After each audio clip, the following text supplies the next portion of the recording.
see if I can do this up. I always have to take my headphones off, and I can't hear the mess that old Phil's talking about me. Oh, I got my headphones off. Let me get in We're camera gonna have here. to read these lips, Everybody, it Destin. is Wednesday evening, and this is the garden party. This is the garden party, and we want a garden party with you. We talk about the plants you grow and some things you might not know. The garden party. All right, Phil, introduce yourself, dude. Hey, everybody! It's your favorite plant parent and regular parent and the co-host of the podcast, the Fig Daddy, Phil from Phil's Figs. Whatever Phil said, I'm sure it wasn't incriminating. I plead the fifth if it is. But welcome to another awesome episode of the Garden Party. We have with us one of our good friends, Jason Smith from Cog Hill Farm. What's going on, Jason? That's right. Can everybody hear me this time? I got in trouble in the last one. I want to make sure I got a mic. Yeah. There's always one person that has can't hear anything. It's always one person. Well, Brooke even sent me a text during the live and said we can't hear you. But I had my phone on. I had my phone on Do Not Disturb, so I didn't get it. So I figured I'd pull the mic out tonight. Well, y'all let us know in the chat if y'all can't hear us, okay, right. Or if Phil's picking his nose or anything like that. Just let us know in the chat. Again, Phil's picking his nose again. We'll try to correct it. Oh my goodness! Well, it is. I don't know what it's like in Alabama right now, but it feels like Texas is going through like a heat wave. It is miserably hot in Texas right now. How is it over there in North Carolina and Alabama? We had a cold front come through. We had temperatures only about 88, 89 degrees and humidity around 60 to 50%. Oh my God. But I think y'all's heat wave is headed to us because they're showing like a high of 102 for a couple of days coming really, really soon. And that's not heat index, that's regular temperature. Yeah. That's hot. I mean, it sounds like you got a little bit of a break at least. A little bit of a break. We got a little break. Did you take advantage of it? You were able to get some stuff done on the farm? Oh, yeah. Yeah, I was outside all day today, too. It's starting to get hot again, though. Yeah. Yeah, I spent the weekend in San Antonio. I was at the Nursery and Landscape Expo. They brought me on to take over their social media for Thursday and Friday. And San Antonio it's hot. It is hot. Is it a dry heat? That's what I always can't figure out. So people always think of like San Antonio because they seem like the Alamo, like that. Yeah. It's like in the middle of the desert. It's actually like kind of subtropical, but it is really? More. Yeah, it's more inland, but it is drier than Houston, relatively, but it's still pretty humid. It's still pretty tropical. That's what ours is. That's what makes Alabama so brutal. I don't think people that never been here understand the humidity, and it's really, that's what they say now. It's really not the humidity; it's your dew point. That's what the weather people now try to tell you. And our dew points to be in the 70s, which is crazy. Yeah. I mean, if you ever get wet, it's over. I mean, you never dry out. Never. Phil is going to experience it in October. Phil got his plane ticket, and I did it. I'm so proud. He's officially coming October 4th. You're flying in the 3rd. Or 3rd. I think I'm coming the 3rd. Yeah. Yeah. You're flying in on the 3rd. I talked to my friend. I actually saw her. She runs like the horticultural department at Moody Gardens in Galveston. And she's given me like a VIP behind the scenes tour before. And we had talked about going to do like me, you, and the fig hunter going to do like a walking tour of like the pyramid, the rainforest pyramid. And she said, absolutely, bring as many people as you want. She'll give us an awesome tour. So if y'all don't know this, I posted a flyer earlier, but the Friday before Figtoberfest, we will be meeting at 10 a.m. in Galveston at Moody Gardens. There's going to be a group discount rate that I will post soon, but we're going to do a walkthrough of the rainforest greenhouse, and it's going to be awesome. And then the next day will be the Figtoberfest. It's going to be awesome. Who knew Texas had pyramids? They got pyramids. You know what's it's so crazy? It's so they're big glass pyramids. One is a rainforest and one is an aquarium. Wow. It's really cool. Yeah, I'm gonna take you, Phil. I'm gonna take you. But it's Just bring a funny. scientist with you, no big deal. Yeah, yeah. Well, it's funny because like during the hurricanes, they flood. They have flooded, and like the fish have swam away. Like they have like arapaima and like all kinds of crazy stuff, like Amazonian fish, like in the rainforest pyramid, and they've like swam away, and so it's crazy. It's nuts. So it's Wow. not only are there pyramids, but they're like 10 feet from the ocean. It's not. It's pretty cool. Interesting. That's so cool. I'm really excited. Yeah, it's gonna be I awesome. I love these where I can ask all the nerdy questions and everyone's just like there with me. It's not like sometimes my wife being like, "Okay, Phil, okay, we can go now." You will I'm like, no, one more. I don't 100%, understand how and this you'll works. yeah, no, it's so cool because I didn't Hmm. realize like how many people are like into orchids and stuff like that. Like they Oh have gosh, I can crazy. They only have, imagine. oh, I can't keep one alive. I don't know what the trick is. I can But Orchids? orchids, yeah, man, I don't know what the I don't know what Oh, the you got to ignore them. You got to. You want to give them TLC. They don't. They're like they're like the mean cat of the house. Like leave me alone or I'll die. And you have and my wife keeps them alive because she's not good at keeping other things alive. And so she just puts ice cubes on them and she sets them in away. And they don't look cool because they don't have flowers. And then you wait a year and they pop back up even better. And really. then like, but the only reason ours died was because I up potted it and I put it in the wrong potting mix completely. So Oh there's yeah, definitely got to be like a specific orchid mix that I have no business trying to build myself. Um, but yeah. they take very little nutrient. They need very little nutrients, really. I think. Yeah, they're a air plant, right? Like they're what do they call that whenever it's doesn't require soil? It's called something. It's a term that I always forget. But like you can just like stick them on the side of a tree, like in the Moody Gardens. They pull them out of the rainforest because the rainforest is actually air conditioned. This giant pyramid is air conditioned, so they're not hot enough Yeah. to make them bloom. So they're constantly taking the ones that are done blooming back into the greenhouse and then bringing the ones that are blooming back out of the greenhouse into the pyramid. It's like the craziest relay race you've ever seen, like passing off wands and stuff. It's Okay, nuts. so even the professionals do what we do. Like for Yeah, me at my house, where I'm like shuffling plants back and forth, that makes me feel better. there you go. I know at Phipps Conservatory in Pittsburgh that they have a huge rainforest section that has a lot of orchids and a lot of like all the different bromeliads, and they're like the coolest things ever, right? And it's the same, it's similar environment where it's like that cooler, wet cloud forest type replicating thing. So that's good to know. Yeah, I really got into bromeliads this year. I wasn't a fan of them because every time I saw a bromelia, I thought it was stupid because I was like, this thing doesn't bloom. It's just this. It looks like a How dare you? stupider. I It's like love them. it's like a stupider version of an aloe. And until I Oh, went to and I went to my friends at Jimbo's I'm or waiting for the comment section on that one. no. Well, here's the thing. So I got into them this year because I went to my friends at Jimbo's Nurseries. They Okay. specialize in bromeliads, and they said, "Oh, hey, you want to look at the bromeliads?" I'm like, "Ah, there's nothing special about them." And they go, "Have you seen them bloom before?" And I go, "No." And they're like, "Oh yeah, they usually bloom in like the winter time."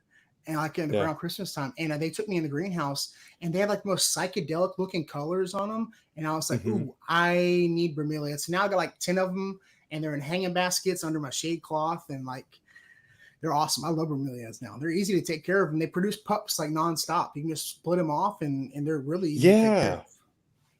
And they're Yeah, really easy and like they do well in my greenhouse. Like they can handle the temperature fluctuations pretty good. I was very absolutely, impressed. absolutely. How your roses been, Jason? They've been loving the heat. nah, it's rough right now.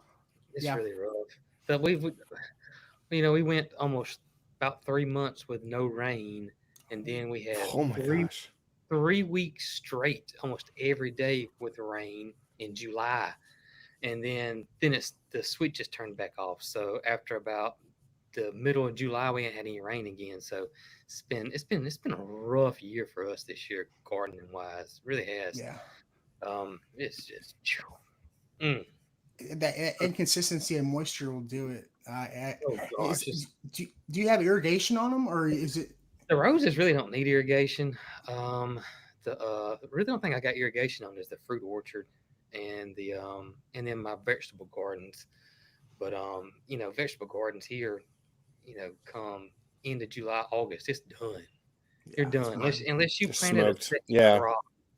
It's over with. And then, but even if you did plant a second crop, I think most people are like, I can't go out there no more. The weeds are taking over. Even though you try to weed, the insects are horrible, and it's 110 degrees outside.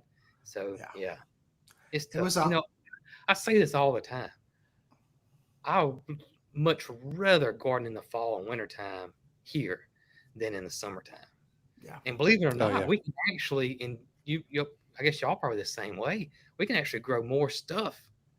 At least we can here in Alabama, more varieties in the fall and winter versus we can in the summer months.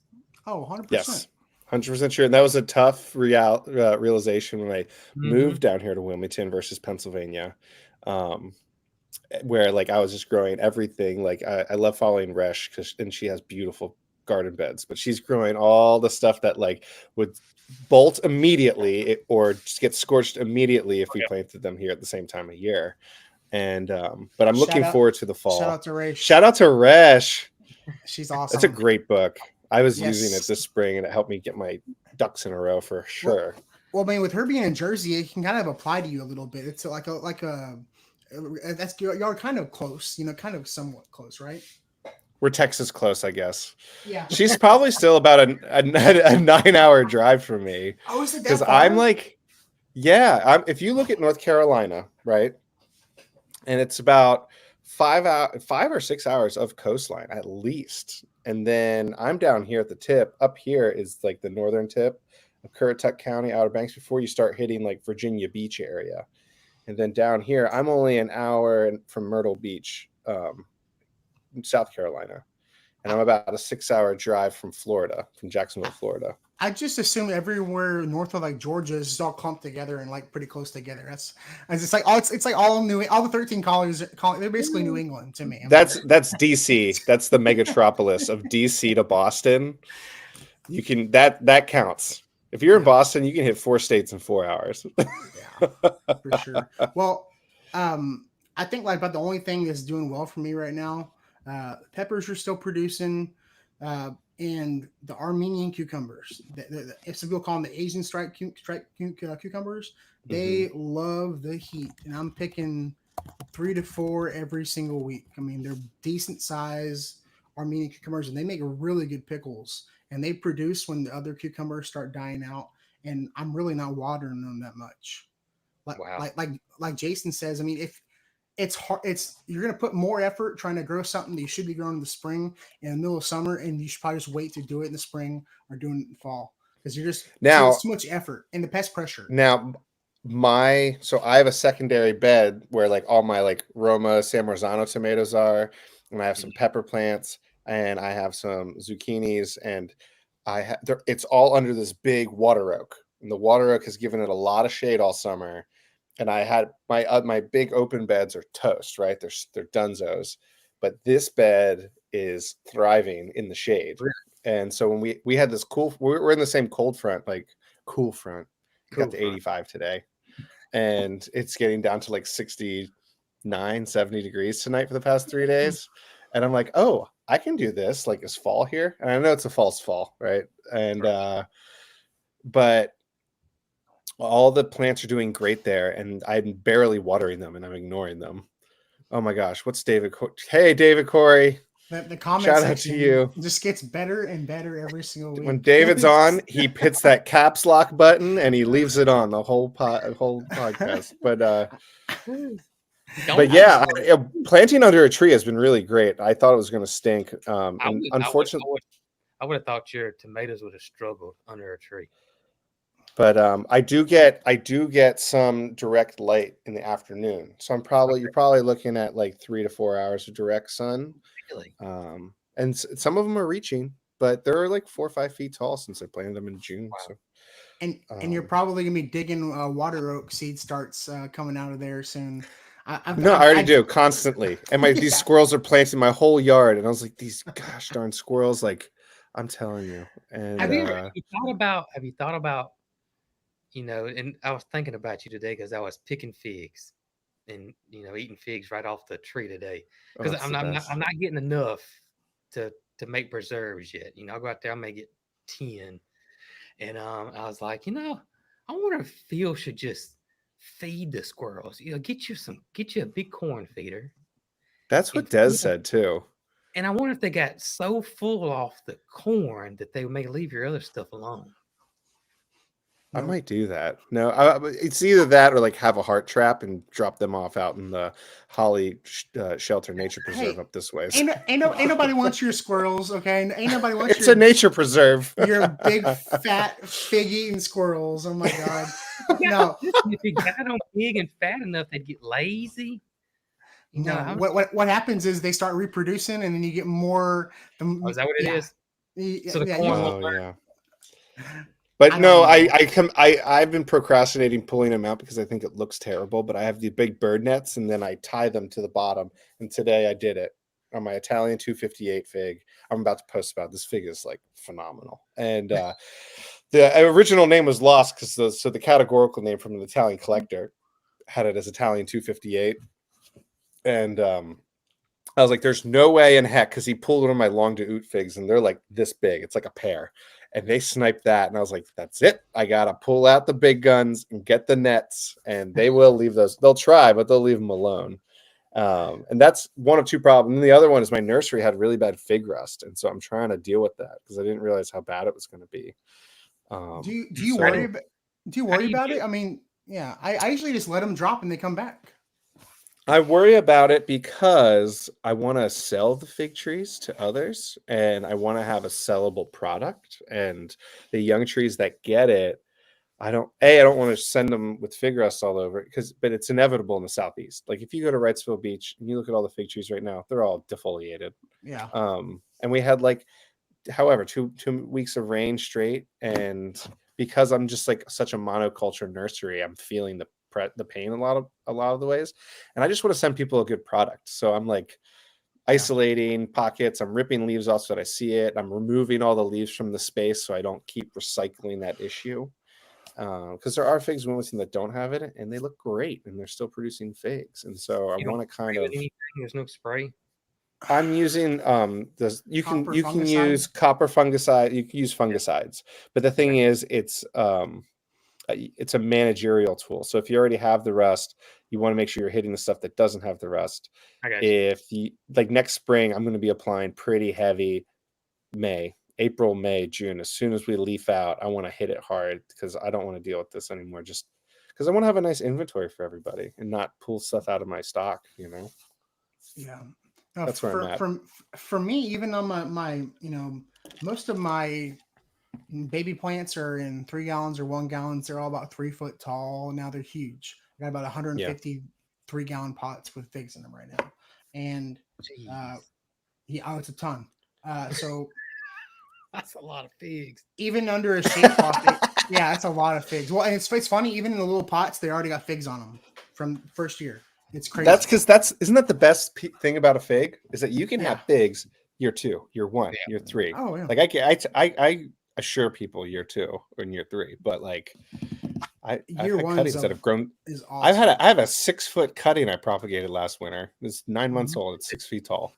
I believe But it. I mean, as far as the fig rust goes, I just let it happen. I let the fig be the fig. I don't think there's anything wrong with it because they're going to drop, and by fall when I'm selling them, they're going to have new leaves. I mean, the rust right now, rust for me is just now setting on. I'm getting those rusty colors. The leaves are getting crispy. They're falling off, and the new ones are already coming in. I won't get another round of rust with before winter. You know what I mean? So like they're gonna, by the time I'm selling them in October, November, they're gonna be perfect. They're gonna be great. They're gonna have fresh. I don't really worry. It's nice to hear that. I mean, I never used to worry about it. I just thought it was the theme of hot and humid southeast, and even when we were talking with the researcher from Texas A&M, he was still saying, or was it Texas Tech? A&M. Probably A&M. Yeah, he was talking about how yeah, it makes more sense. And he was saying like, yeah, we're just in the thick of fig rust season right now. I was like, Yeah. oh, okay. So even at that larger scale, but I'm being picky. It's usually right between the second and like for this year. It's for me. It's me the second and third crop. It's me the first rust. I'm gonna get three Yeah. crops. I brought most of my figs are already getting close to putting out their second crop of figs, and I'll be picking in December. There will be figs to pick in October when you're here. It's gonna be crazy. I'm so excited. I mean, I have that too, but like some fig varieties, like those Col de Dames, are take that much hang time and sitting time on the branch to want to ripen. It's worth the wait, and but that's why like a lot of those hardy Chicago types, those Mount Etnas, are so great because you can get 3 crops out of them because they're so precocious when they get that new growth out. They want to make more and more. So, Um, somebody in the chat says 14 today in Ontario. And I was like, Gee, that's really cold, but it's Celsius. that's I was like, Celsius. yeah. So I'm like, in I wouldn't Celsius, want, what's that? I was yeah, probably like 58 degrees. wow, Yeah. I mean, it sounds nice. Yeah. this, this is America. We use the F, not the C, okay? And we say Z instead of Z. My videos, because we got such a broad audience, I always would put, on most of them, I put the temperature and all that on there. And I started getting emails that said, "Hey, could you please put Celsius in it too?" And so yeah, I do that Wow. now. I just convert it. I just Google whatever it is here. Yeah, That's cool. and it's Celsius is. I have no idea. I don't know much about it, but it's like, from 88, 90 to 91, 92, it'd still be 31 Celsius, but I got decimal points behind it. Yeah. And I always just leave it So they around. use the decimal points. Yeah. Yeah. Because yeah, the difference between 33 and 34 degrees Celsius is like if you're in someone's house and they change it to degrees Celsius, you're gonna feel it. Oh, You yeah. will. Like if Oh. you're in bed at night and someone's like, "I'm gonna turn it down 1 degree on the thermometer," and people are gonna notice. You're Well, gonna notice it. I mean, the Celsius is just like the metric system. It just makes more sense. Like it I'm definitely sure. makes. I mean, because like what Celsius is like zero, because Celsius is based on Yeah. water, right? So zero is the freezing point of water, and Correct. 100 is the boiling point of water. Celsius. Right. Yeah, that Right. makes perfectly good sense. Yeah, Instead of and 32 and yeah, and the metric system is way easier to figure out than like all the 212. fractions. I like the metric system for sure. Well, I will be. Oh, what did I say? Adventures with Me and T. I said 58 degrees, and you said 57.2. Oh, they're I got some close. sort of brownie point for that. Well, you Thanks are a for- scientist. thanks. You are a scientist, okay? You are a scientist. It's my You have master's degree skills. were you planning? Yeah, I saw your little video. Your looks like you're doing more reels now, Jason. I saw your calendula reel. yeah, I've been trying were, to do a lot more reels and shorts. were you planting calendula? Or were you harvesting calendula at the time? I was starting seeds. Oh, really? For like a fall Ooh. crop? Because you do Yep. cut flowers. Yeah, we do cut flowers, and then winter's so boring and blah, and you can grow calendula here in the wintertime, and they're beautiful, and they got all these healing properties, and we usually gift them to a friend of ours who does soaps and lip balms and salves, and she uses them in all her products, and I don't know, I just love them, and then they don't smell good. They're just basically a mum is basically what they are. Or, yeah, mum. They got that mum smell, that marigold smell to it. Mhm. But when there's nothing else around, the pollinators will come to it. Yeah.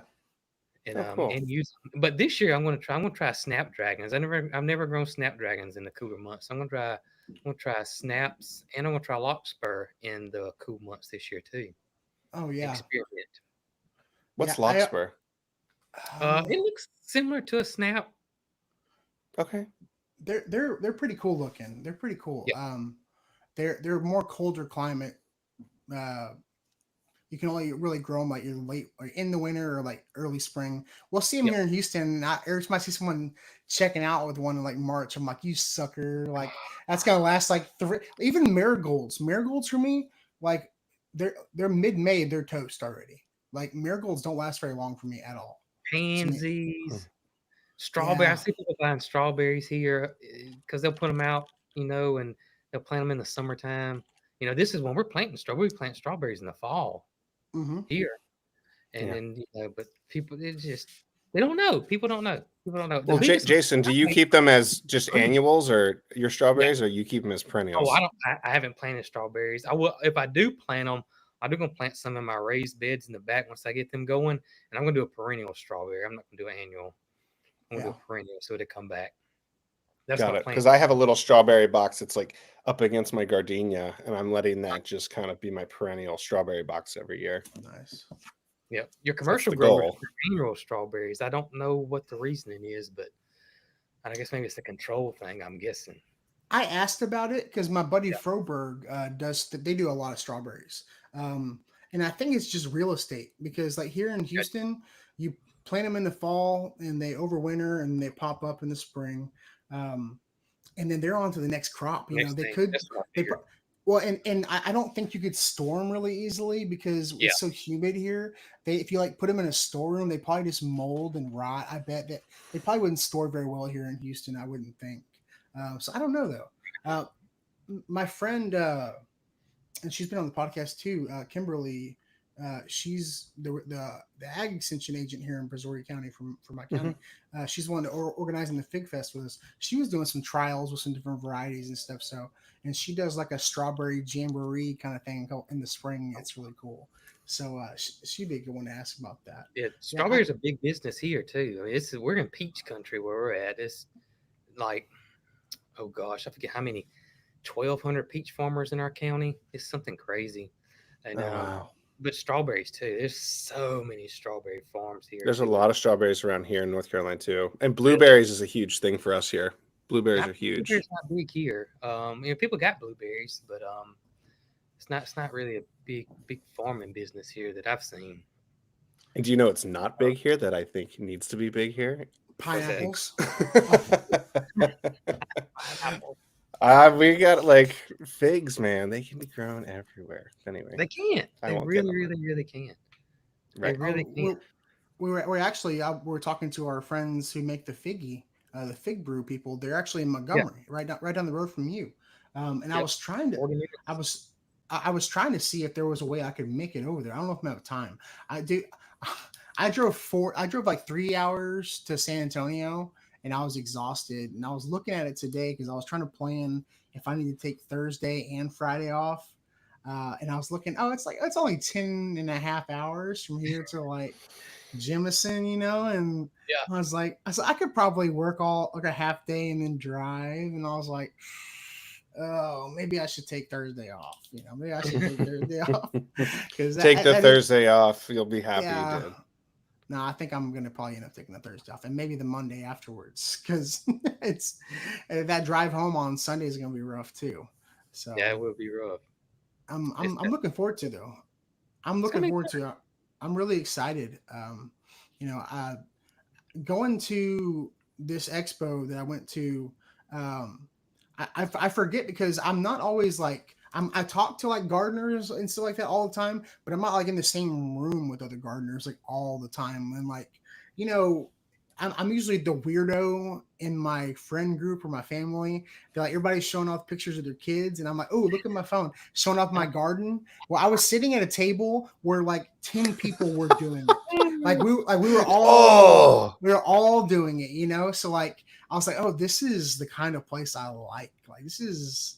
So I was like, I need to start going to more expos and more meetups and more things. And even if it means taking a couple of days off of work. And anyone listening, like you're in good company if you do that too. Like literally, I was doing that with Anthony, the millennial gardener, on Sunday. I was grilling. I was like, oh, look at these figs. I'm gonna send him one. He's like, no way. I'm out in the garden too. Look at these. And he's like, he's like, look at these persimmons. I'm like, dude, I got my first persimmon. He's like, how do you have one? We're just like going back and forth. My wife's like, who are you talking to out there? I was like, Anthony, like we're just exchanging pictures like you would kids for sure, but they're like, I could have someone do that for more than 15 minutes. Right. It's great. It's fun. Right. It's fun. That is funny, especially if you do get that garden buddy. You know, mine is Tracy, and then Jason Powell, the owner of Pedals from the Past, and I send them stuff all the time. And shout out to Tracy. I think she has personal stuff. She was supposed to be on with you tonight, but she had some personal. Yeah, stuff hey Tracy. But we miss you. And I was gonna say on the live, but Hey, if Brooke wants to come on, she is more than welcome to come on anytime she wants. I feel like in the live sometimes I feel like she feels left out. Like she's more than welcome to hop on with you anytime. Brooke Anytime. cares absolutely nothing about gardening. Is she the animal person and you're the plant person? Well, you're everything. I Oh, mean, but, I've always been huge garden. Just loved it forever. But yeah, I say she doesn't. She does care a little bit, but she's not passionate about it, you know. Um, yeah. but you know, Brooke loves machinery. She wants to be on the lawnmower. She wants to be on the tractor. She'll do that all day long, all day Yeah. long, all day. Yeah. That's what I she. remember. I know when I watch your videos, usually she's the one out there mowing. She likes to be on the tractor and doing all that stuff, and it's nice. Do you like to do it too, Jason? Or do you guys like fight? You have to negotiate who gets to use it? Well, I mean, I'm kind of like her is, you know, to gardening. You know, I could care less. I mean, if the grass needs cutting and she doesn't feel like it, I'll go cut it. But yeah, but most of the time she handles it. I mean, that's what she likes to do. Always has. Always has. Yeah. Yeah. Well, Always. My wife and I fight over mowing the lawn because we both enjoy it really? too. Yeah.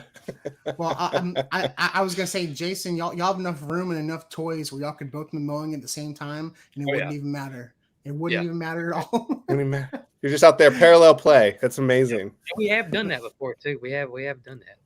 Yeah, Especially if the big pasture gets tall. Yeah, or with 40 acres, you could be on one side, she could be on one side, and you wouldn't even see each other. Yeah, that's about right. Yeah, that's so cool. And you could like meet up at the end of the day, like, how was your day? It was good. Let me tell you about it. Like, you're both still on the same property. That's gotta be the benefit of having like a 40-acre like properties. Like y'all are having a bad day, and it's like, you know what, I'm gonna go over here for the day, and just if you don't see me by sundown, come looking for me. But like I'm gonna go You're 40 acres is well out of earshot unless something horrible happened. That's funny. Oh my goodness, but y'all are a good team. I mean, and I think that's honestly, if you're gonna like have a homestead or garden, and even like my wife came with me on. I was so nervous. Because she wanted to go with me to the expo, and I was like, yes, I would love for you to come, because that way I got someone there holding the phone for me and videoing, because they wanted me to do like a bunch of content. But at the same time, I was like, I'm gonna be in business mode, and if I get like pissed off and I say something to her, and I shouldn't have said that to her because she's not my employee, she's my wife. I was like, maybe she shouldn't come. But then I was like, you know what? I'm willing to take a gamble on this. And it turned out so awesome because she was so much help. She was right there with me the entire time. It was awesome. And I'm just so thankful to have a wife who's like supportive. And she's your number one. She has your back. All of a sudden you had your foundation person with you there. Absolutely. I mean, and that's how it is for like, I think all three of us, we probably have that, that lady in our life who keeps us going. I will say this. When I first started YouTube, Brooke thought it was absolutely ridiculous. Yep. She thought I was nuts. She thought this was crazy.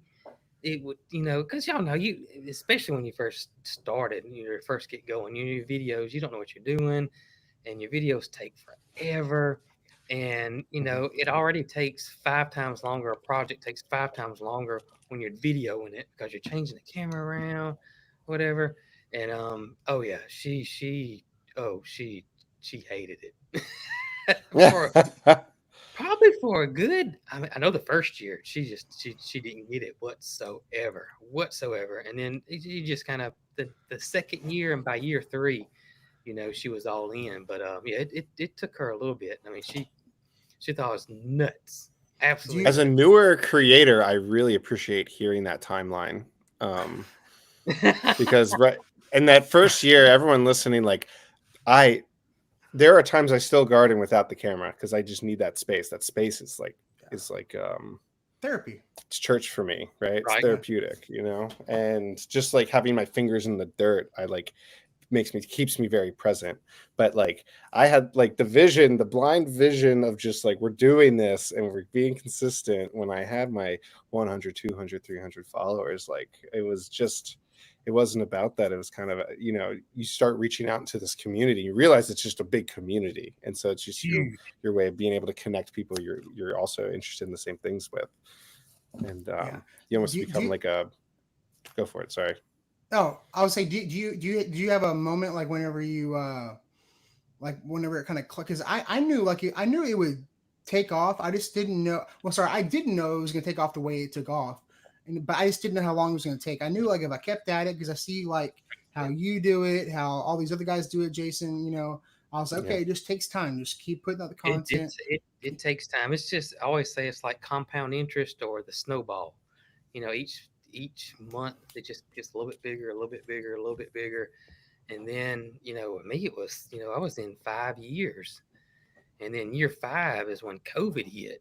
And then when COVID hit, people were going to YouTube for gardening and homesteading and chickens, and they wasn't watching TV anymore. They were watching YouTube. And then a lot of us, guys that just been just plugging away at it, we took off. And and this is what's perfect for me is that's when I realized who my core audience was. And that's right when I had tweaked stuff and started slowing my pace down. And that's when COVID hit. And then, it shot off pretty good for us. But it was 5 years, 5 years of grinding. Yeah, Yep. Congratulations. I think I'm in year 4, and my wife thought it was crazy. She's like, "What are you doing?" She's like, "What are you doing?" Like, my family thought it was nuts. Everybody but my grandpa. My grandpa was like, "Oh, I thought you were gonna be on Saturday Night Live at one point. When you were a kid." And like, How great is that? Oh no, it was awesome. And I remember the moment my wife like kind of flipped around, like it made more sense to her. We were eating dinner at some pizza place down the road, and some guy walked past me with his wife, and he takes a couple steps back there. He goes, "Are you Texas Garden guy?" And I was like, "Yeah." And my wife looks at me and she goes, she's like, and I was like, "Hey, how's it going?" And I had gotten noticed like at Lowe's or like at a nursery before, but never been like at a regular place and never been around her. And she was like, "Oh, okay, this makes sense. People like don't garden that much notice who you are." And I was like, "Okay, well, yeah." I mean, so that's when it kind of flipped for her. That's when she kind of got like, "Oh, this is worth doing." And then she saw, the views and the lives and everything going up too. So it's been a journey. It's definitely been a journey. And I will also say, like, since I started this, my knowledge and what I'm learning based on who I connected with has just exploded. Like, Absolutely. of what I've learned in the past 2 years, holy cow. I'm like, and I get to cross train with all these cool new gardening strategies, and it's been really beautiful and fun. Yeah, if you want to see how much you've improved, just go back and watch a video from a year ago. Like, anyone listen, do not go watch my first video. I go back sometimes and look at the filters I was using and like the fonts I was because I learned early on. I got a message early on, and it meant a lot to me. It was somebody who was deaf, and they said, "I really appreciate that you put captions on all your videos." And I was like, "Okay, that's it." So for every video from now on, we'll have captions on it, regardless. Even if it's for this one person, is they have auto caption features like on almost every single app. You just gotta go through and tweak them, But like, I was like, that's it for every video I do. I'm gonna have captions because that meant enough to me. YouTube's pretty good about the captions, but like Instagram, TikTok, I make sure I do the reels, off the captions and stuff. But oh, that's a great reminder. Going back in time it can be rough sometimes, and looking at some old videos. My first video, I didn't even talk in it. No words. Yeah, no words whatsoever. It was music, and I did a lot of stop motion, and I would use whatever I could find. It would be Mary Carl's ABC, magnets or a piece of paper and just a marker, and that would tell a story that way through it. And my first video was like that because I was scared to death to talk. Yeah. Now you can't shut me up. Well, it's so funny. Well, it's way harder to make a video when it's not authentic. Like, just being myself makes content so much more fun, and it makes it so beautiful. And it's like, it's not even worth doing otherwise, because I'm just like, no, I'm just going to be me out here. Well, I think on like YouTube especially, I think people do go back and watch your old stuff. Like I got a comment on a video from 3 years ago this morning, They do. and and I know like when you first see like when I first found y'all's channel, Jason, like I think it was probably in 2017, 2018, and like I was working a night shift, and I was like, ooh, this is cool. I should start doing something like this. And I went back and I saw like when y'all because y'all didn't have meat chickens at the time, but I saw like your meat chicken videos like back in the day, and like your because you were even doing more like your renovation stuff, like on your RVs and stuff like that. Like you were doing a Mhm. bunch of stuff like that too. So people do go back, and it is cool to go back and look at some of your old videos and see like how far you've come and how much better Oh some yeah, of the videos are. it's just way better. Yeah, yeah, no, for Way sure. better. Way better. I mean, Yeah. my first, gosh, I bet my first year I shot in 480. Oh, really? Oh yeah, yeah. My first What camera I shot in 480. It was a was? Samsung handheld camcorder. Yeah. Oh, No really? mic. It Yeah, was no like a mic. camcorder, Yeah, camcorder. it's a camcorder. Yeah. Wow. Wow. Mom had bought it for us for a gift when Mary Carl was born. Yep. So yeah, Well, it was rough. But at the time, and I used Movie Maker. I used Movie Maker for I bet man at least 2 years. Microsoft Movie Maker. It came free with your computer, and I was a really? master at it. And I'm talking about zero features, nothing. But I figured out how to to make stuff look cool when there was no function for it whatsoever. And then yeah, I used Movie Maker for a long time, which is the bottom of the bottom. It's terrible. I didn't realize Microsoft had like a Mm. iMovie or whatever. I didn't realize they even had that. Yep, I don't know when they quit using it. They stopped putting it on the computers, but you just come through your computer, Movie Maker. Yeah, Wow.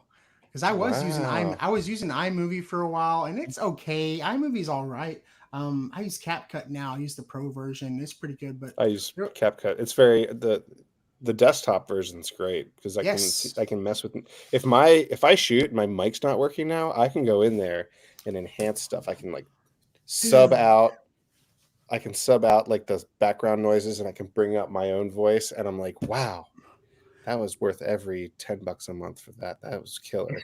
So Dude, artificial intelligence is so crazy nowadays because I was it at that is crazy. expo and there was background music and people talking all around me, but I was able to isolate the audio and enhance my voice, and you can hear me clearly. It was so nuts because isn't this that is so funny. crazy? This is so funny. Y'all gonna laugh at this. So No, I I have believe you because I got rid of a siren behind me and I don't know how I was like just so easily. Thanks, CapCut. so I have wireless mics, right, for my phone, my camera, and Mm. all that stuff. And I was like, oh, I'm gonna get me one of those Movo, little mic stands, so like I can look like I'm a reporter or whatever at this thing. Well, I didn't realize you could get one of these mic stand microphone squares, like they go on it, and I put my stickers on it, and I had my microphone. I had the little phone thing on top. Oh Guess God, what? Guess what? it wasn't working. Didn't It wasn't on. I never even turned it on. I never even I never even turned the microphone on. I put it on. I had the stupid little Oh, foamy thing on top to make sure I get that noise reduction down on the microphone. It's not on. Um, Guys, so I started editing these videos. Like, what is going on? And it was just there was so much going on. My brain was going 100 miles a minute, and I didn't even think about it. So thank God for artificial intelligence. That saved me on that one. oh me, that's Oh funny. man, yeah. That is Now hilarious. technology will always get you. Technology's cool and it's but like you were saying, you started out with like a handy cam or like a camcorder. People got to eat made nowadays because a lot of times the Oh, camera on your phone is it's so unbelievable. much better than some phones cameras you can get. I shoot with my phone because I'm like, holy Unbelievable. cow, this is pretty gosh darn good. I used to do the DSLR all the time. The Casey Neistat setup with the expensive DSLR and the shotgun mic, and I finally saved up enough after about doing it for 3 or 4 years. I got a Canon, and it was a lower model Canon, and I used it forever. And then I saved up and got a Sony A6600, and it was expensive. And it's an expensive camera, and it shoots awesome video, whatever. And I was GoPro, but now I'm using the Osmo, the DJI Action 4, and I use action cameras now. That's all I use, and it's mainly because of the steadiness, because I walk around so much, and with the action cams right there, it's What's so that one? steady. That's the Pocket. Yes, this is the Pocket 2. It's got the external mic, which is really nice. This mic is awesome when you turn it on. But they just came with they literally like a month or two later they came out with the Osmo Pocket 3, which will actually do like the TikTok Reel 9:16 vertical video. It'll turn. This will only do the horizontal videos. So the technology is so cool, man. It is. And I know you're a gadget guy like me. I'm huge. I mean, that's just huge. Yeah, I'm already waiting for the new GoPro and the new Osmo to come out this year. I'm already getting the itch. So yeah. That's like I like this. Have you heard of Steady Shot? Yeah. And like where it follows you, so it has the wristbands, and like a lot of action sports people use it, like in surfing. And so like I want to get one so I can basically watch game tape for me surfing too. But like it'll follow you around the garden if you just had it on your wrist, and it's on a tripod for you. That's pretty cool. What is it called? Yeah. Steady Shot. Steady Shot. Mm-hmm. Okay, I thought it was gonna be like an Insta360, like those little bitty ones. This will do that. This will track you. These you can put it on a certain mode. It'll follow you around. That's awesome. I almost got that. The only thing I worry about that one is with the animals. I'm just scared it's a little fragile. The GoPro and what I got now. I mean, I could kick it across the pasture and it's still gonna work. I don't worry about that. With the gimbal, I'm always scared gimbal's gonna break. Yeah, no, I've almost broke it several times. It's been pretty steady.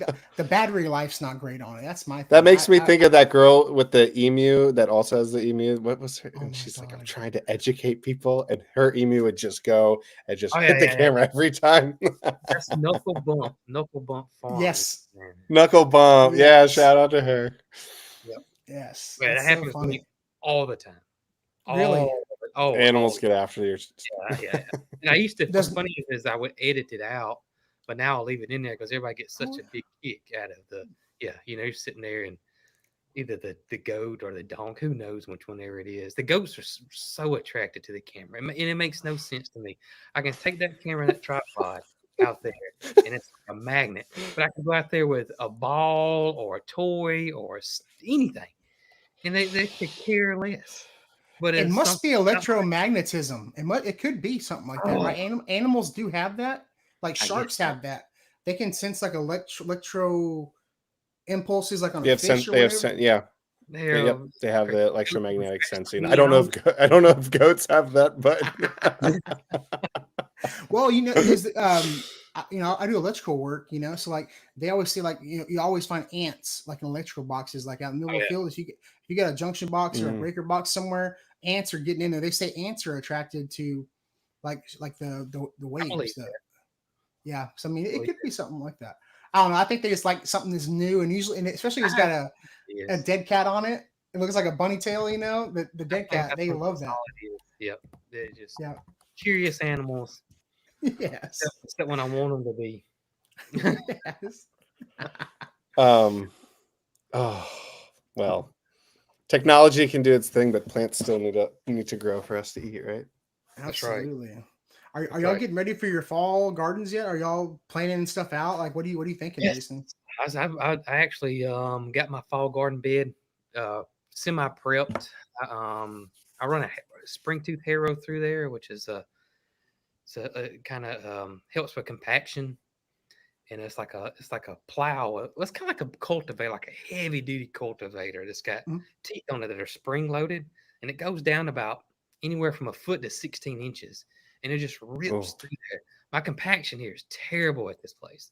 Awful compaction. And they had livestock on it for a while, didn't they? Where it was just trampling and compacting it. No, and it's a lot of gravel and it's a lot of rocks here too. And but if Mm. it's spring loaded, so if something hits that tooth, it pops out, so it won't break it. It's pretty cool. But I did that, and then I tilled, and then I tarped, and I'm getting ready for the fall, and I started a bunch of seeds. I'm gonna plant a lot of cover crops this year. That's what new for. I always plant cover crops, but this year I'm gonna plant like 5 times as many, and I'm gonna do a just huge mix of cover Really. crops this year. Yeah, yeah, that's my plan. I Well, love cover crops. I think you were one of so you were one of the first people I saw that planted cover crops that you can actually eat, like the what was it, the turnip greens like that, like Yeah, the you mustard green. Mustard greens, your cheap mustard green is awesome for nematodes. I was And gonna it say, isn't that great for nematodes? Yeah, is. And I mean, because you you can can eat chop and drop and biofumigate with it and stuff. chop and drop, tillage radishes. I love growing those because I got compacted soil, which is basically a daikon. And if you're not a huge radish fan because of heat, the tillage radish is really mild. It's a really. really good radish, and it gets huge. I mean, it gets big as your arm. They get What? massive. Oh, they get massive. I I mean, they're like I this big around, like this tall. Yeah. I I did a video a couple of years ago, about 2 years ago. It was about like interplanting radishes, like with cabbage or whatever, just making some different rows. And I bought a bunch of radish. I did like I used to go to Dollar General and buy a lot of stuff when it was on clearance, and they had their seed packages, which I wasn't too fond of, with like 25 cents a pack, and they had like 5 or 6 different kinds of radishes. And I was like, cool, I'll just get some of these. Like, cost me $2. And I was like, all right, so we're gonna put a French radish here. This is a Spanish black radish, all this stuff. And then like 6 to 8 weeks later, I go to harvest them. Every single one I put was a French breakfast radish. There was no different varieties. It was all the same variety. So even with radishes, don't trust what it says in the package. Oh, that's funny. Buy from a seed company that knows what they're talking about. Don't buy your seeds at Yes, Dollar General. Even your calendula seeds, don't buy them from Dollar General. that's right. And I know That's y'all use like pretty much only Haas tools, right? pretty much Hoss is 99% of the seeds we use. And Hoss is reason why I like Hoss. Number one, Greg and Sheila, it's a mom and pop family owned business. They're super nice and they're so knowledgeable and their customer service is great, but also they're more focused on southern gardeners because they're from Georgia, and Oh, that's what yeah. Greg knows. So that's their main audience, their main target too is southern gardeners. So most of the stuff they have on there, if you buy it, it's probably going to do well in our area. Did did Tracy say they're going to be at the thing in October or in Yes, September? Greg and Sheila will be there. Yep. Or I know Okay, Greg. I know Greg will. Usually I've Sheila. been wanting to meet him. I've been wanting to meet him. He's really good on social media. It's amazing. I had this conversation about 15 different times this weekend when I go to these booths and interview these guys, and there'll be these old timers that run these companies. So people don't realize a lot of these landscaping companies and like anything in ag. Usually it's like older people that like family businesses, and I Yep. meet these older gentlemen and they're like, "Oh, I don't want to be in video. I don't want. No one wants to hear me." And I was like, "That's where you're wrong. People love hearing from the older generation about stuff like Yeah. gardening and their experiences." I was like, I love it when like some of my buddy Jay that runs Texas Gardener magazine. He was so nervous to start doing content, and then when got him going, I love watching his videos. I love seeing these guys do it because it's like I'm watching my dad or my grandpa. I like listening to stuff like that. The older Yeah. generation. Yep. And Greg Hoss The puts out older, some content. I mean, Hoss puts out Yes. yeah. great, and and they got on YouTube before we did. I mean, they were on YouTube like 10 years ago. I mean, They in have the some fact, production value at their place. I've seen their studio. Like they're yes, I mean, it is crazy that he jumped on that, and he's an older gentleman, and the fact that he jumped on social media, and they do everything. They do TikTok. I mean, they do. One time they blew up on TikTok. He told me they were selling a lot of product off TikTok. But yeah, I mean, yeah, it's crazy that a lot of people or a lot of businesses, still want to put yellow page ads in and still do newspaper ads and still want to do billboards and just turn their nose up at social media, which is crazy. I'm seeing a huge jump. I'm seeing a huge jump based on the amount of business cards I got at this expo. People are seeing that, especially for businesses that are looking to not only get exposure on social media, but it is cheaper for them to, like, send us a product and have us review it, and if we like it, show it off. It's way cheaper for them to do that rather than have like an actual, like, whole crew of marketing people doing content on their end. It's Right. it's way more cost effective. Let's just send 20 packets of this out and see how they do. If they like it, they'll do a video about it, and there's exposure right there. It's way more cost effective. Way more cost effective. What are you planting in your fall garden? I just put in a ton of carrot seeds. I just was out there sprinkling them in. I'm doing something new with carrots this year. So I grew carrots so well at my other place, but I've been working on that place for 20 years. The soil was beautiful. Here it's brand new, and carrots got to have that fluffy soil, and I got compact soil here and so many rocks. And so I've struggled with carrots since I've been here. But this year I'm going to try the tape. Have you ever tried the tape? The seed tape? I've seen it. No. So Hoss has it in carrots. They got carrot seed tape. And so I'm excited about trying it because carrot seeds are tough. So do you thin yours out? I never thin mine out. I just let them go. I tried to, like, I was scattering them, I was just doing because it was where I put my potatoes. And then I was just like trying to, like, make it as spread out as possible, and I'm just out there watering, and, like, it's very like a no frills, like, don't mess with it experiment. Because the last time I did carrots, it worked, but they were still stunted. I didn't do it the way I wanted to. Stew out of them for until they come up. I mean, you got to water them until they germinate. Once they germinate, you're okay, but carrots are tough to germinate. I think a lot of people too. I think that's one, talking about gosh, I forgot what plant we were talking about. Oh, strawberries and some stuff when people don't know when to plant. A lot of people plant here. Now, I don't know about other zones, but here, so many people plant carrots in the summer, thinking this is when you plant carrots. But it's, I made that mistake early on as a rookie gardener. I would plant carrots. Same. And I think everybody goes through that, like, understanding your timing for things of where you are. Because my carrots last year made it through the whole entire winter. They didn't grow very fast, but, like, when spring hit, that's when they really started to take off. Yeah. Carrot for me, it was carrots, onions, and garlic. I planted them all at the wrong time. And then planting the wrong onion. You didn't know you had long day, midday, and short day onions either. And here in the South, we're short day. Yeah. Well, even with garlic, you want the hard neck or the soft neck, Hard neck for soft neck. For us, really, the only garlic I can grow is elephant garlic, which is really not a garlic. Elephant garlic's a leek. Yeah, it's a leek. Oh, it's a leek? It's a leek. And it's spicy. It smells like a garlic, tastes like garlic, but elephant garlic is technically a leek. We don't get enough chill hours to grow your normal garlic here. We struggle with regular garlic, but elephant. If you're somewhere hot and you struggle with garlic, get elephant garlic. I might have to do that. It will grow. It stores. Jason, are you zone? I'm zone 8B. Yeah. Okay. Yep. Because I'm 9B and you're what, Phil? I'm 8B too. I got upgraded to 8B. So did I. I was A. Yeah. Look at us. I'm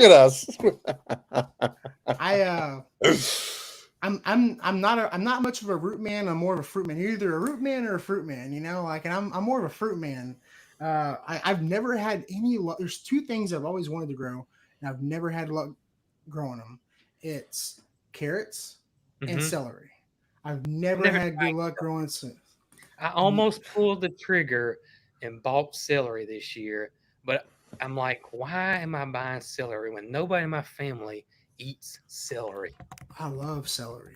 Now, I'm sure celery I don't grow because it costs more calories than it is that you actually get out of it. That's true. Yeah. So my buddy Froberg grew it one year, and he said that when it's that homegrown versus store-bought celery, is a completely different flavor. I've heard that. I've heard that. Really? Yep. It tastes Completely completely different. different. English peas is another one like that. You know, we think English peas, those little green English peas you get in the can that's in the Yeah. your chicken pot pie. Yeah. Yeah. Yeah. Homegrown English peas taste nothing like those. They're probably sweeter, huh? Like a little more, Nothing. like a They're, little. it'll blow your mind. I do.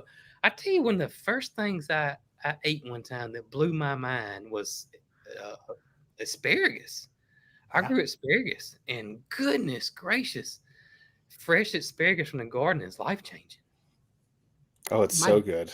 my Oh my dad is so goodness. proud of his asparagus bed. My dad is so proud. He loves his asparagus bed because it's like the easiest thing to grow. Like asparagus is so easy. You just need Yeah, a place to put it and keep it out of the way. Like, yeah, For some good time for like at least 3 years, right? right. well, you can buy older crowns. You can buy like a 3-year-old crown or a 5-year-old crown. You'll get it sooner. But like during the summer, it kind of goes dormant and then it'll come back up in like the fall. Like that's what mine did. But you could do it around this, like intergrow it like with your strawberries. You could. I've always heard you can interplant it with strawberries. It does really well.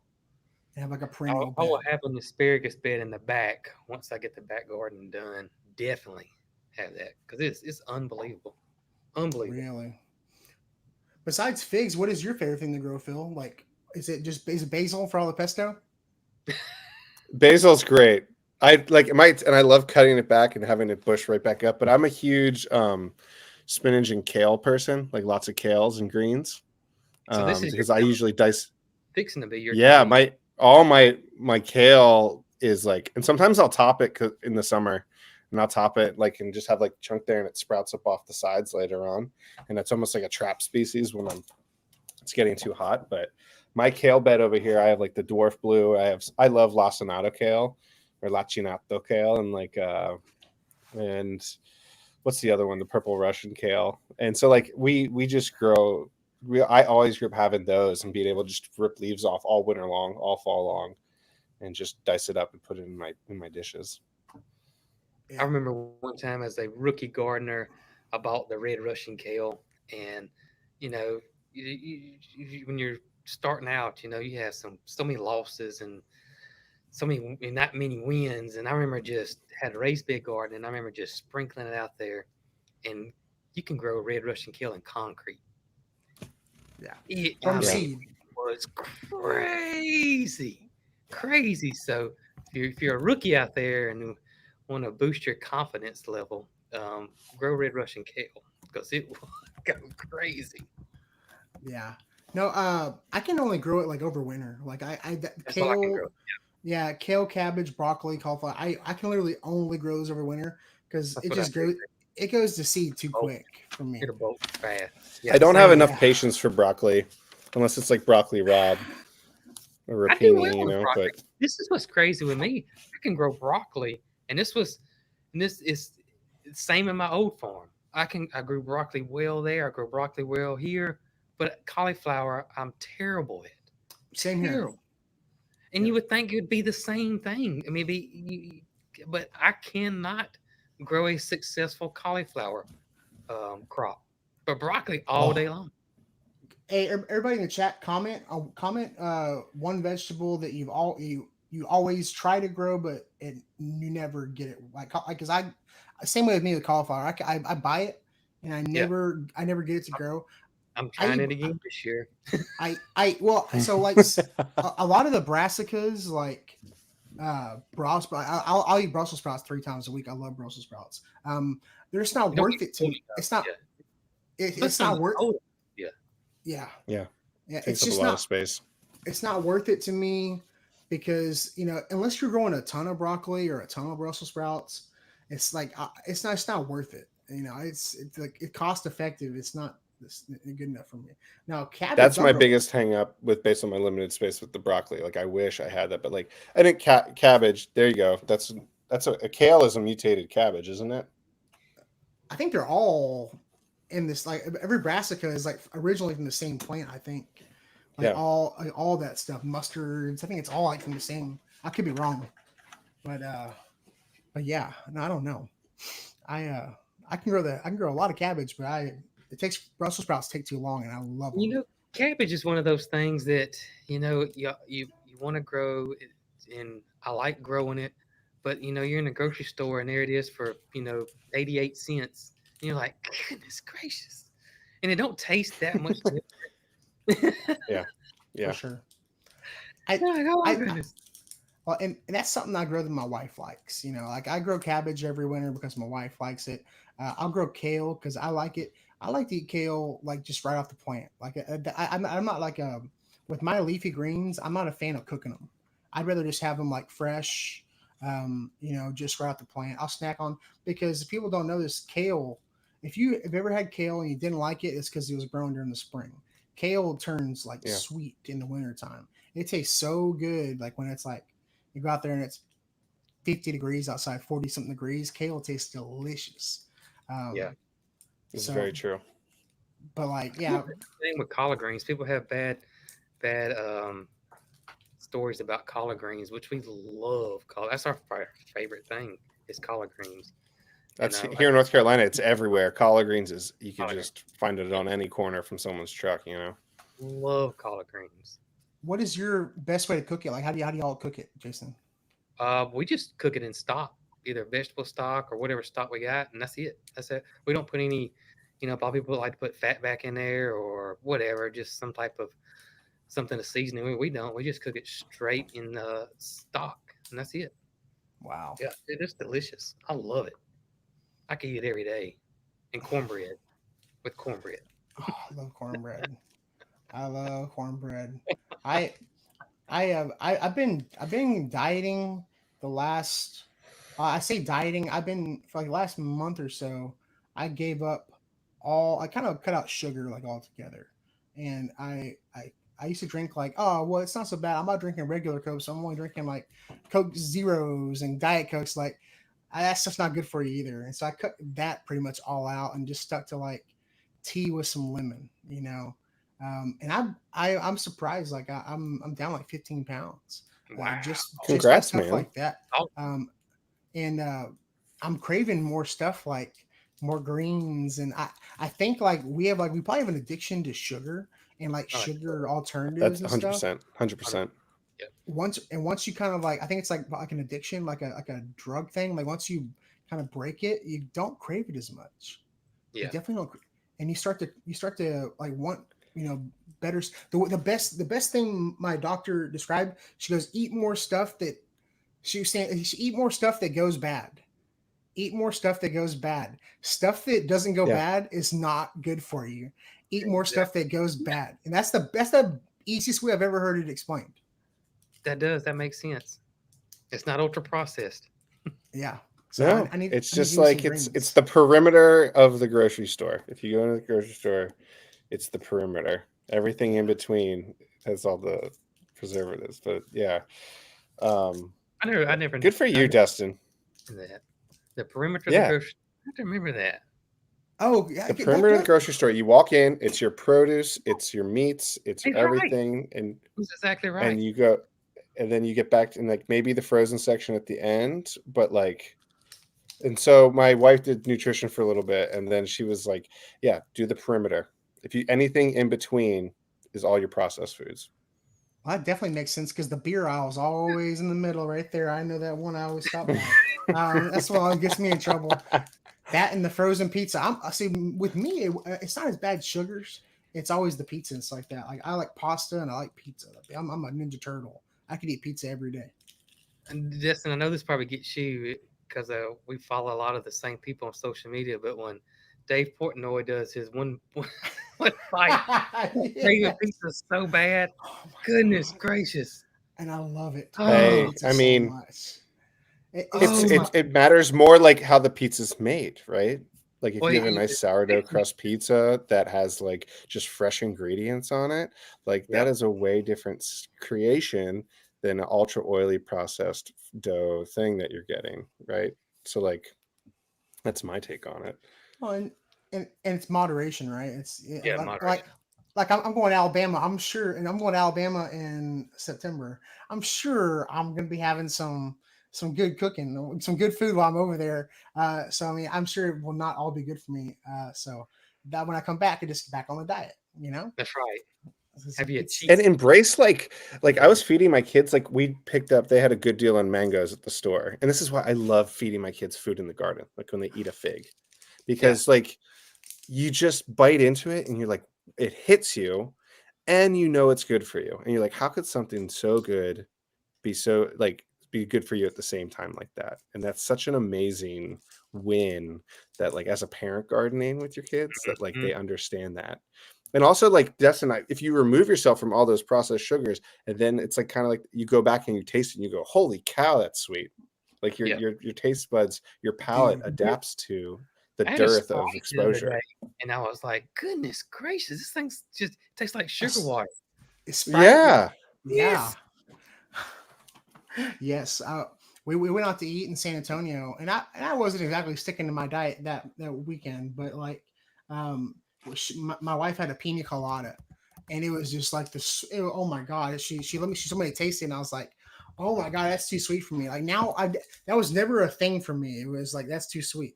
Like now it is definitely a thing. Like that's too sweet. That's Too way too sweet. sweet. No, but yeah, no, for sure. Someone was asking over here if I've started seeds. Usually in the Houston area, like I don't. Jason, you started some seeds already. You said like your like the Yep. I calendula and stuff. pretty much started my seeds because 6 weeks, roughly 4 to 6 weeks, and I'll be putting in the ground. You because you but you're zone 9, so your I'm fall and winter probably shorter yeah than mine is. yeah, and I'm OCD, so I leave for Alabama on 13th on September, and when I get back that Monday, that's when I might start seeds because you need to be checking on your seed starts every single day. I mean, Every day. They gotta seed be starts are watered not every day. something. Yeah, No, you don't want to go on like start your seeds and then go on vacation. Yeah, that's no, not. It's never gonna work. at all. I mean, gardening in general is not something you can just like walk away from without like having someone, hey, call your brother and see if he can come by and water the garden for us. Like Yeah, you need some other garden buddies nearby to like not Yes. just like someone that you trust to water, because there have been people that have not watered the way that I thought they were going to water, you know? oh You yeah, know, yeah. that was something I was talking about because it was funny. Someone was asking about my fig trees, and they're asking to have this variety or that variety, and I was like, no, I have varieties I know for a fact do really well here in my area, Texas. Any fig varieties that don't Mm. survive the winter, don't survive the drought, I don't rebuy that variety again. I only do the varieties because when I sell them to someone else, no one I sell my fig trees to is ever going to take as good a care of their fig trees as I take care of my fig trees. So I want them to be able to be used and abused and still produce fruit. So like it's something to think about. Like with when you're talking about like not everybody knows how to take care of your stuff, but like you want to have like when you're selling a tree, you want to be able to You sell want to them set well. them up for success by using varieties that do well for you. Actually, that brings me, Yeah. Jason, how's your Colonel Littman's doing? It Oh is Colonel yeah. doing Littman's Black Crossfade. well. It's way better this year than it ever has been. But it's still only about that tall. But Yeah, it's I think next year it's gonna do really, really well. there you It's go. way better than Nice. it's ever had. My fig trees look great. They really do. I'm kind of shocked. Still waiting on green etcha. How you say it, Phil? Etcha, etcha, Ischia. eskia. Iskia. Are you fertilizing, Ischia. Not Jason? right now. I'm not. Mm-mm, mm-mm. Yeah. I stopped. I I stopped. I've still been doing my foliar feed, like when I do like my neem oil, like whenever I do my neem oil or Hmm. whatever. Like, and I was gonna ask your advice because my whole spring routine is based on what I learned from you back in the day. Whenever you used to do your inline stuff, you used to feed not your inline, but you used to do like a neem oil, and then you'd rotate to something else. Like you'd like Yes. neem oil and spinosad, the neem oil and BT rotate. Yep. Um, I have got a terrible infestation of whiteflies right now. I don't think I'm the only one because I saw someone commented on my Instagram. It literally looks like it's snowing outside when I go outside right now. On everything. What? Not on everything. They've killed 2 hibiscus plants already. As usually they only go after like sickly plants.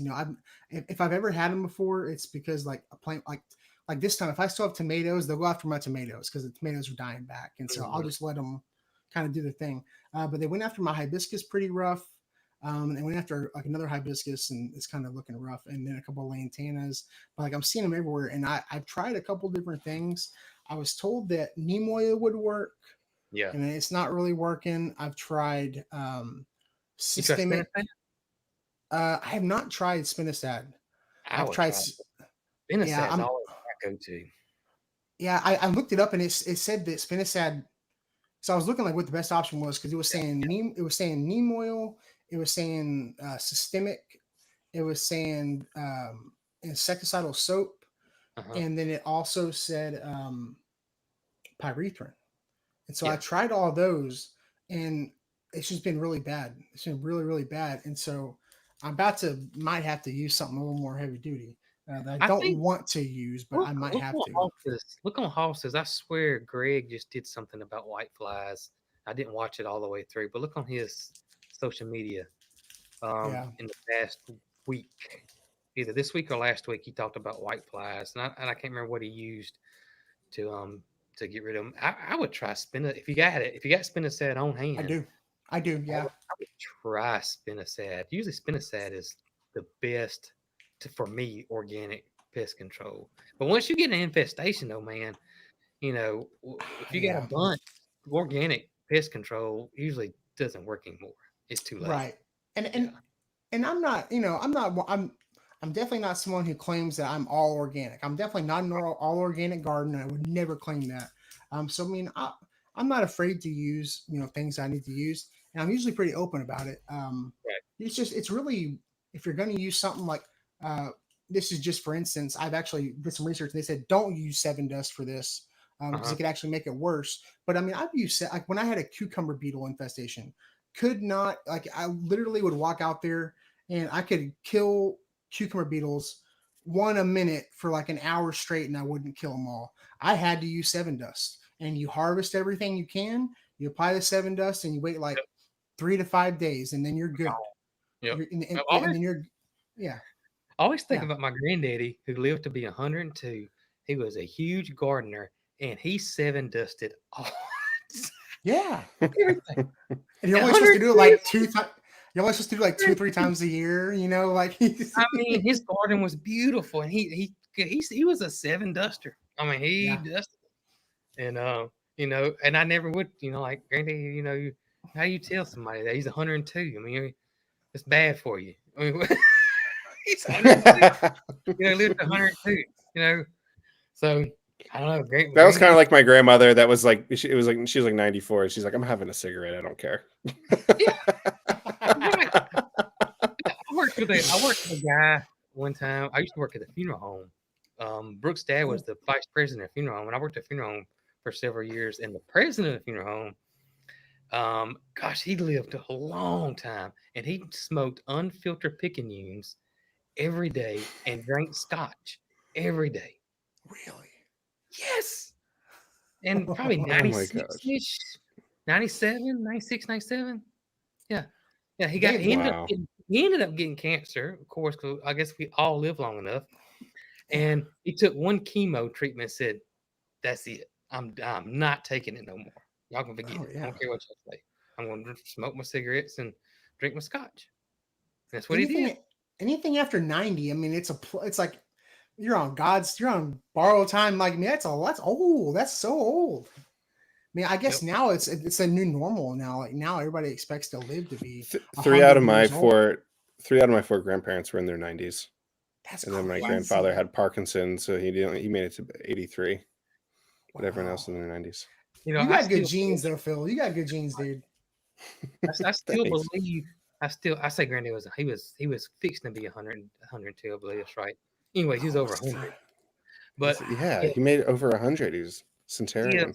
if his house wouldn't have had a direct hit by the tornado 2 years ago, I still think he would still be alive. I think that really messed him up. 'Cause they were in the Really? bathroom and the roof collapsed on them, and the stress really got to him on that. Wow. Yeah, that got him. That really did. But That's yeah, and crazy. if Granddaddy didn't, he had macular degeneration and went blind, in his late 80s, and he had 20 head of cow by pretty much by himself. Cut hay. I mean, yeah, almost 90 years old. That's so crazy. Wow. They don't make them like they used That's to. good genes. No, not at all. No, they Not definitely at don't all. make them like they used to. It's so wild. Yeah, I that's nuts. Crazy. Crazy. I Yeah. feel I got a quick question. Yes. So I go out there, just a scenario. I go out there, I pick 12 figs, and I eat 6, and I got 6 left over. Cool. Okay. Yeah. How is the proper way to store these where they will keep for a couple of days, so I can snack on them? I put them in the fridge. It seems like in a couple. I mean, I don't know. They look In a like couple days, they start to shrivel. They don't do the same. Like I know what you mean. So just put them But in the fridge. I put mine in like a bowl. How do you put them in the fridge? I put them in a bowl. Yeah, And that's it. just I just put them in a thought they're bowl. making a secret. Kids get home and I mix them in with their strawberries. I was making sure. That's what I do. See, what we do is we take ours and we'll have those little crazy ants, those little tiny ants that'll go inside the ostiole. Yeah. And so Good what job. we do whenever we bring our, I remember that word. Remember that. We They get always in there. take. Get in Yeah, there with the wasp. yeah. But we always bring our figs inside. We'll put them in a jar filled with water. We'll fill it up completely with water and submerge the fig so that there's anything in the hole, Yeah, it'll come out. And I feel like whenever we do that, it like y'all are a mess. It like rehydrates the fig quite a bit. Like it hydrates and it almost makes it like last a little bit longer, like in the fridge. That's a good idea. Oh, there you go. So You know how many what I mean? how many of y'all get the fig wasp post or comment? You're eating a dead wasp. Or you're eating every Not time. much anymore. Really? I try to Because educate, but I still get it all. It almost one comment I'll get. I mean, I've definitely eaten ants. Oh yeah. Yes, but 100%. Yeah. It's protein. And but I would say exactly. But definitely not the fig wasp.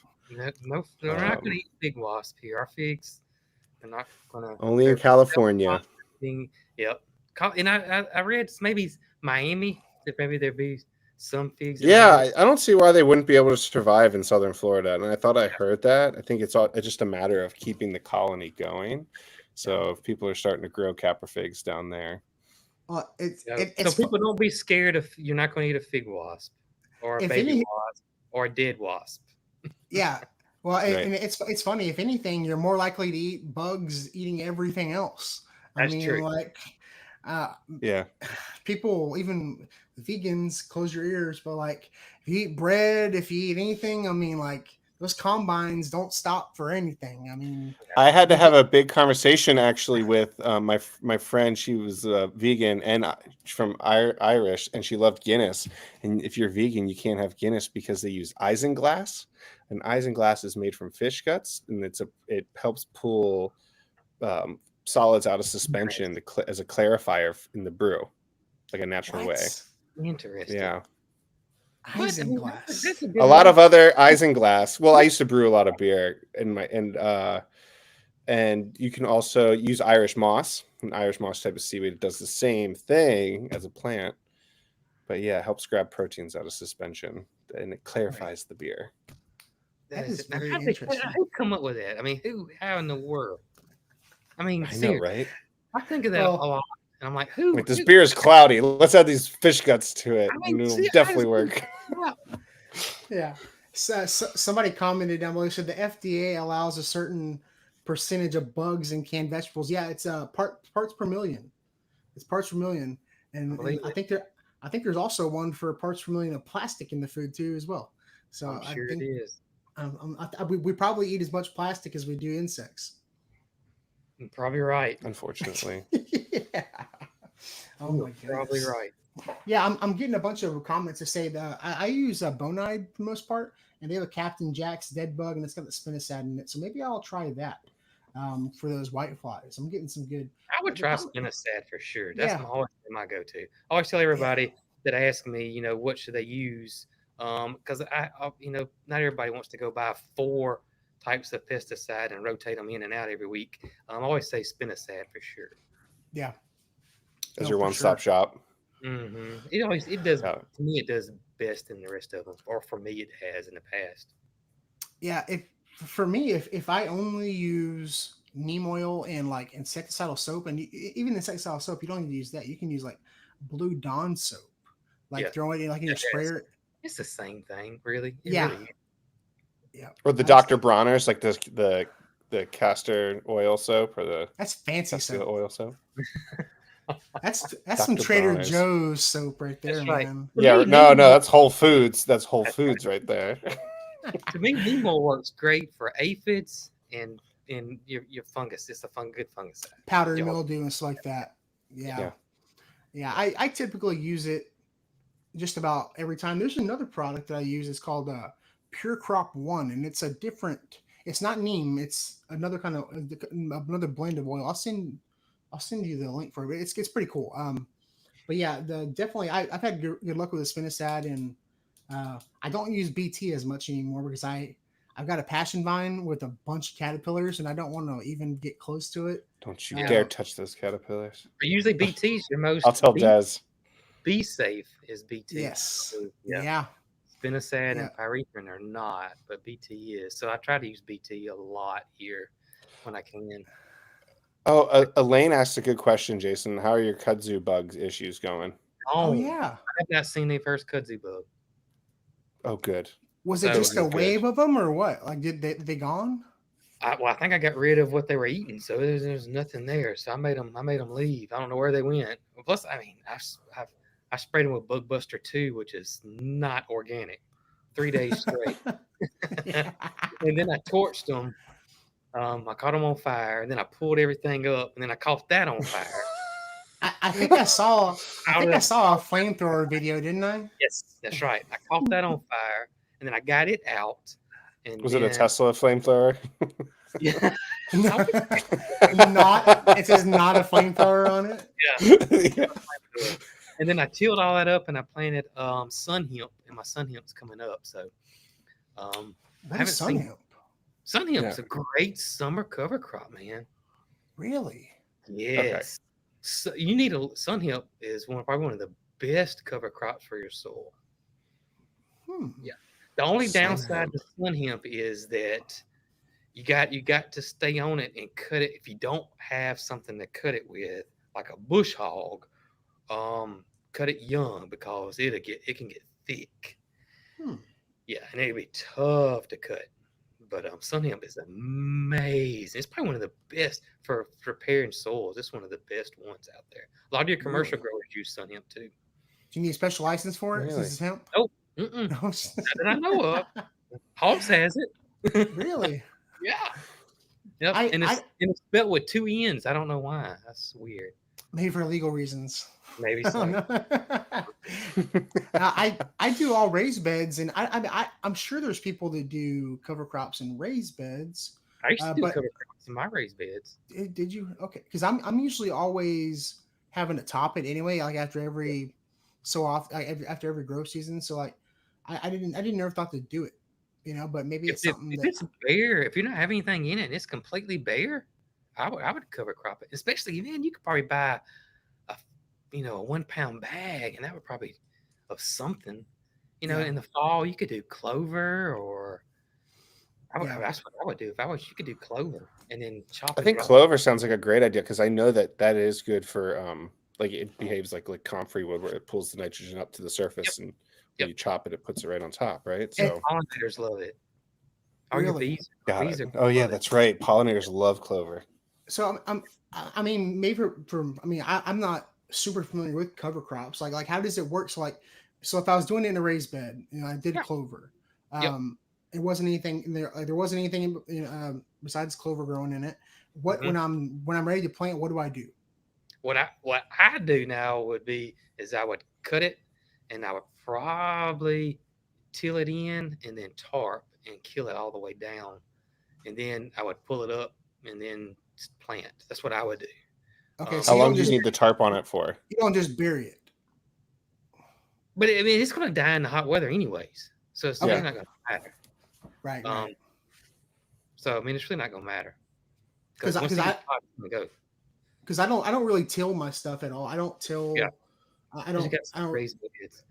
Yeah. Yeah, Usually I my don't really thing till in is. between seasons. I don't. I don't. I just till in the pre-fall and then in the spring. That's it.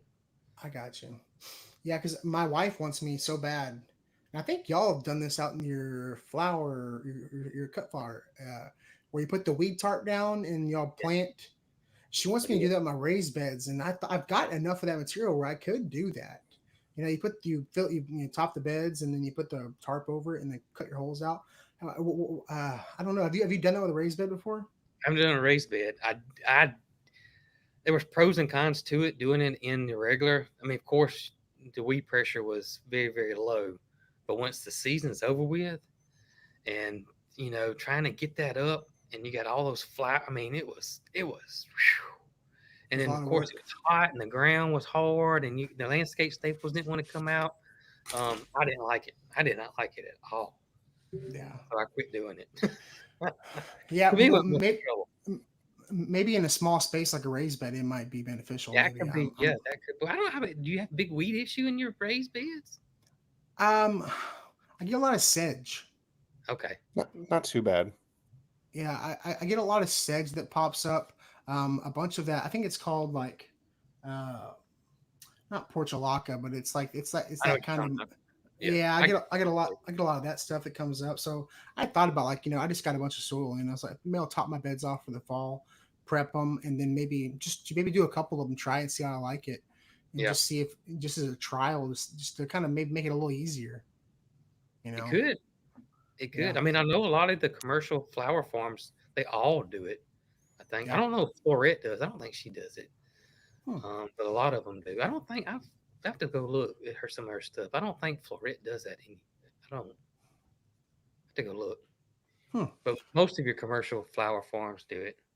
Yeah, no, I've seen it in other places. I've never done it, but I've got enough material where I might do it. I was also going to say at this expo, I met a guy. He works for a company called I think it's called Wood Fiber, and what they do is they use I think it's either wood, but it's waste pulp from like wood mills, and they have a wood fiber substrate that you can substitute like in your soil, and it's like sustainable. It's like a sustainable like substrate material, and they can I do it bought like some. in whatever you've tried it.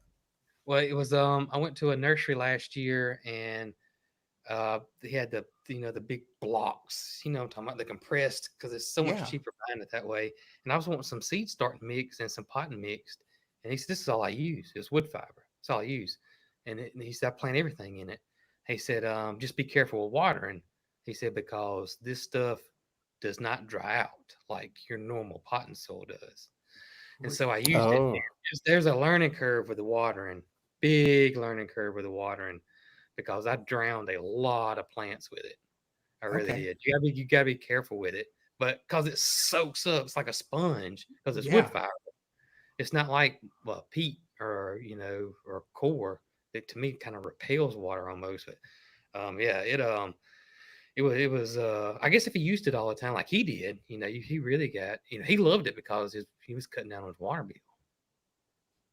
See, because oh, I was thinking about like supplementing like like because I don't buy like super expensive soil like for like my raised bed and stuff, but where I do get more expensive soils is when I do my seed starting mixes. I'll buy a $30 bag of soil to start seeds like that ain't nothing to get some good soil, just get that started, and then once you transplant you can go a little cheaper. So I thought about trying some like doing like they wanted to do some trials and see like what he said. It's worked really well for propagations. um I did it in my seed starts too, but like I said, I was so used to watering every day. yeah, Your seed starts because you don't want them to dry out at all. And right, it was a big learning curve. I probably I lost a good little bit because they just we got too wet, and it didn't dry out like your normal soil does.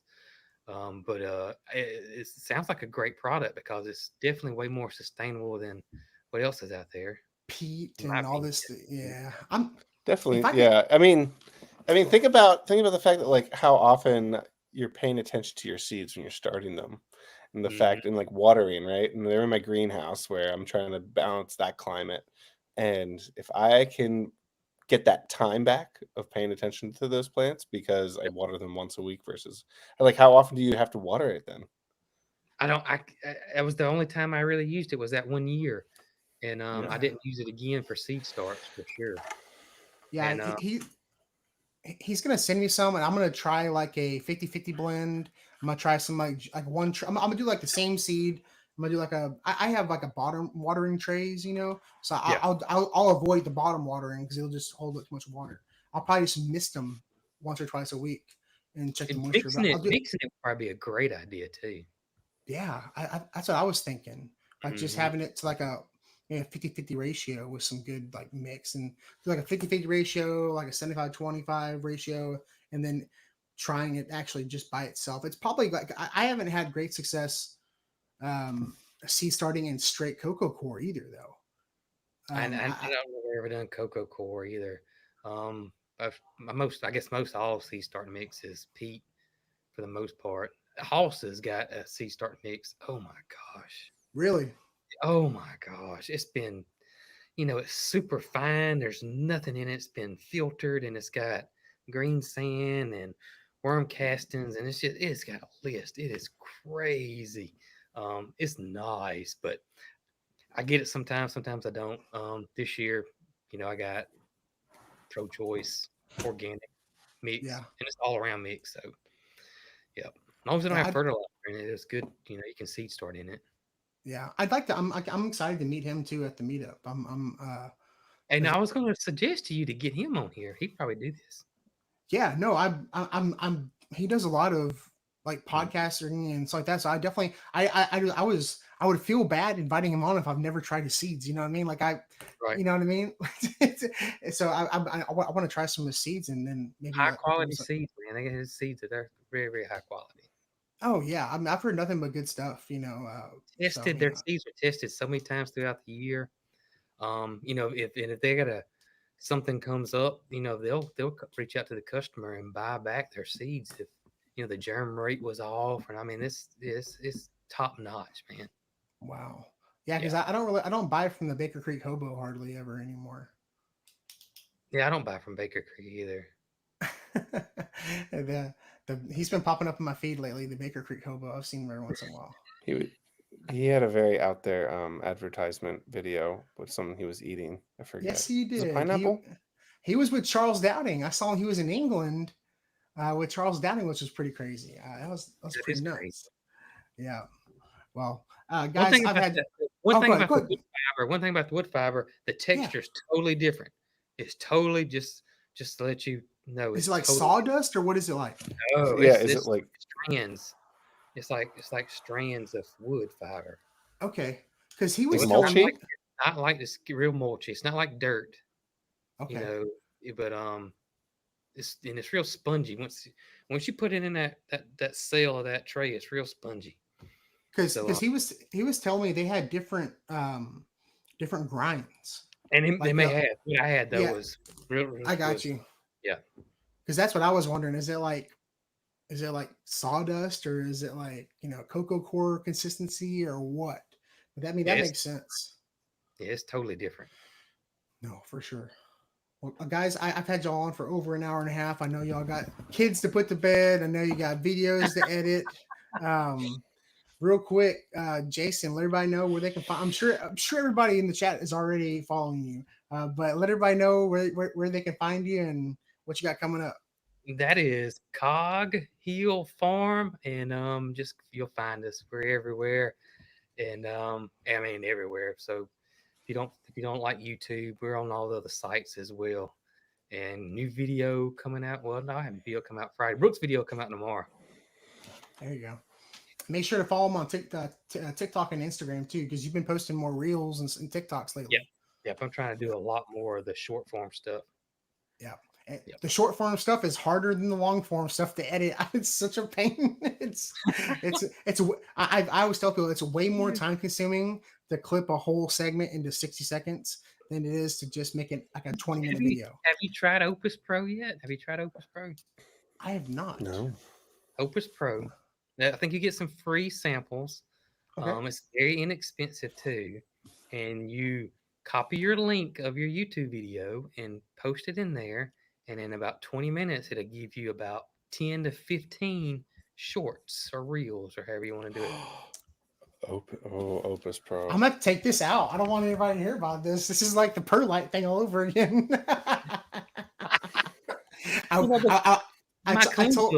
The calendula video, that was Opus Pro. Shut up.